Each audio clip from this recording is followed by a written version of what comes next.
नमस्कार। अनुच्छेद 3 तक पिछले वीडियो में पढ़ चुके हैं। आज हम लोग अनुच्छेद 4 पढ़ेंगे और उसके कठिन शब्द देखिए। अनुत्साह, उत्साह का न होना, निर्गत, निकली हुई। बातैं हाथी पाइए, बातैं हाथी पाओ। अर्थात बात से ही व्यक्ति हाथी को प्राप्त कर सकता है और अप्रिय बात से हाथी पाँव से कुचला भी जाता है। हाथी पाँव, हाथी पाँव वह रोग है जिसमें पैर सूजकर बहुत मोटा हो जाता है। मक्खी चूस, कंजूस और सुपथगामी, अच्छे मार्ग पर चलने वाला। अब अनुच्छेद 4 की व्याख्या देखिए। बात का प्रभाव बहुत व्यापक होता है। बात कहने के ढंग से ही इसका प्रभाव घटता अथवा बढ़ता है। निश्चय ही हमारे बात करने के ढंग से हमारा प्रत्येक कार्य प्रभावित होता है। बात के प्रभावशाली होने पर कवि अथवा चारण राजाओं से पुरस्कार में हाथी तक प्राप्त कर लेते थे, किंतु कटु बात कहने से राजाओं द्वारा लोग हाथी के पाँव के नीचे कुचल भी दिए जाते थे। यह बात भी सिद्ध है कि बात अर्थात वायु प्रकोप से हाथी पाँव नामक रोग भी हो जाता है। किसी को बाड़ी से प्रभावित होकर बड़े बड़े कंजूस भी उदार हृदय वाले बन जाते हैं और परिश्रम से अर्जित अपनी संपत्ति परोपकार के लिए अर्पित कर देते हैं। इसके विपरीत कटुबाड़ी के प्रभाव से उदय हृदय व्यक्ति भी अपने साधनों को समेट लेता है। युद्ध क्षेत्र में चारणों की ओजपूर्ण बाड़ी सुनकर कायरों में भी वीरता का संचार हो जाता है और यदि बात लग जाए तो युद्ध चाहने वाला व्यक्ति भी शांति प्रिय बन जाता है। बात के प्रभाव से बुरे रास्ते पर चलने वाला व्यक्ति सन्मार्ग पर चलने लगता है और बात की शक्ति द्वारा सन्मार्ग पर चलने वाला व्यक्ति भी दुष्टों जैसा व्यवहार करने लगता है। अर्थात बात कहने का ढंग और शब्दों का प्रयोग मनुष्य पर आश्चर्यजनक प्रभाव डालता है। अनुच्छेद 5 आधिपत्य, अधिकार। सहृदयगण, भावुक विचार वाले। सत कवियों, श्रेष्ठ कवियों। सुवक्ताओं, श्रेष्ठ वक्ताओं।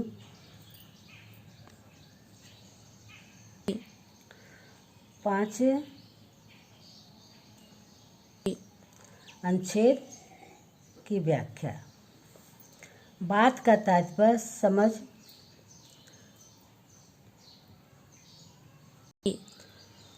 पाना प्रत्येक व्यक्ति के लिए यह सरल काम नहीं है। साथ ही दूसरों को प्रभावित कर सकने वाली बात भी गढ़कर कह देना साधारण मनुष्यों का काम नहीं है। संसार में बड़े बड़े ज्ञानियों एवं कवियों का जीवन बात के तात्पर्य को समझने और समझाने में बीत जाता है।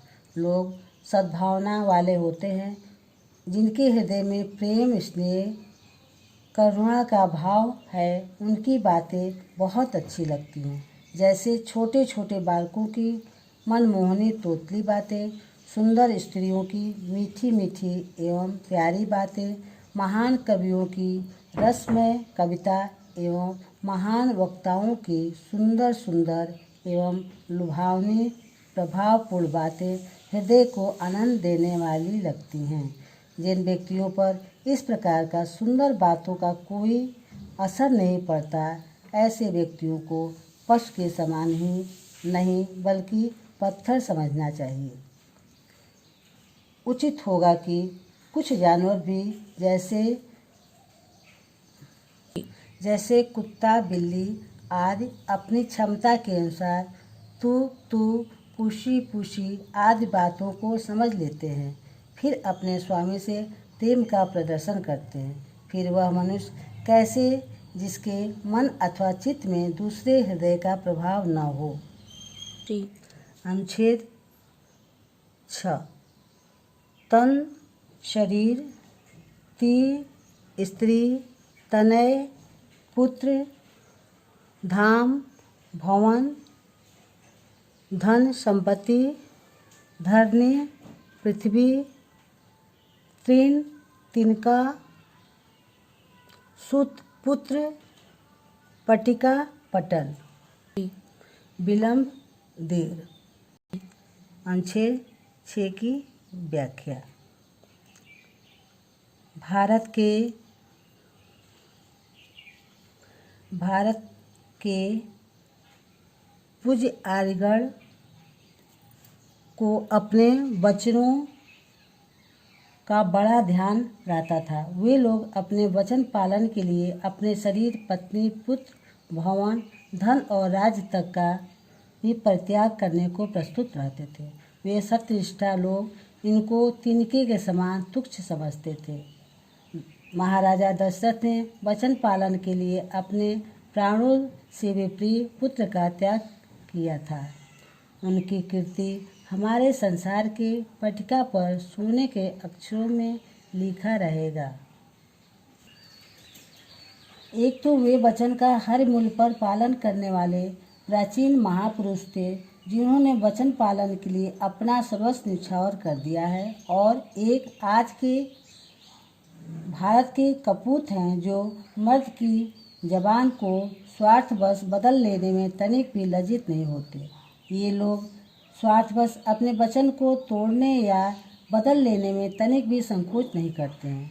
अपने अधिकारियों को खुश करने के लिए वे तनिक देर में मालिक के अनुसार अपनी बात को बदल डालते हैं और उनके लिए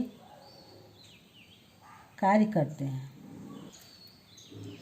बात को बदलना तब नित्य विरोध नहीं होता जब बात बदलने से जाति का उपकार हो, देश की उन्नति हो तथा सामाजिक प्रेम भाव बढ़ता हो। स्वार्थ या पापी पेट को भरने के लिए कभी भी बात नहीं बदलनी चाहिए। अनुच्छेद 7 के कठिन शब्द। बातूनी, अधिक बोलने वाला, सहूर, ढंग। अनुच्छेद 7 की व्याख्या। एक तो वे प्राचीन आर्यजन थे, जिन्होंने वचन पालन के लिए अपने पत्नी, पुत्र, धन तथा राज्य की भी चिंता नहीं की, और एक आज के भारतीय हैं, जिनमें अपने उन महान पूर्वजों का अनुकरण करने की सामर्थ्य नहीं है, किंतु स्वार्थवश वचन को बदलते रहने वाले और इस प्रकार भारतीयों के यश को कलंकित करने वाले लोगों का अनुसरण करना तो अत्यंत घृणास्पद है।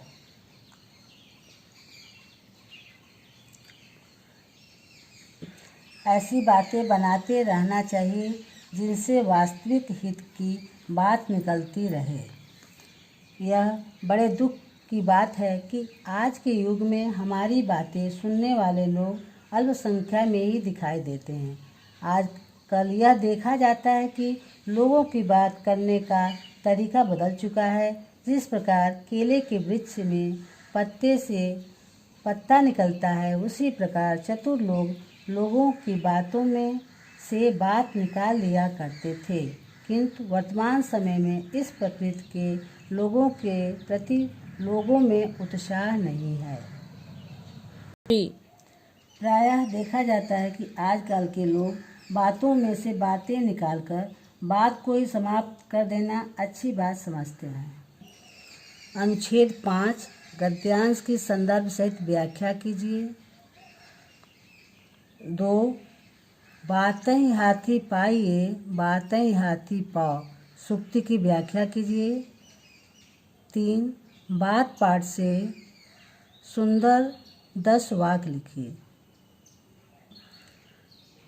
बच्चों, ये गृह कार्य है और इसको आप लोग अपनी कॉपी में लिख लीजिएगा। अगर कोई समस्या होगी तो आप लोग हमसे व्हाट्सएप पे बात करिएगा। धन्यवाद।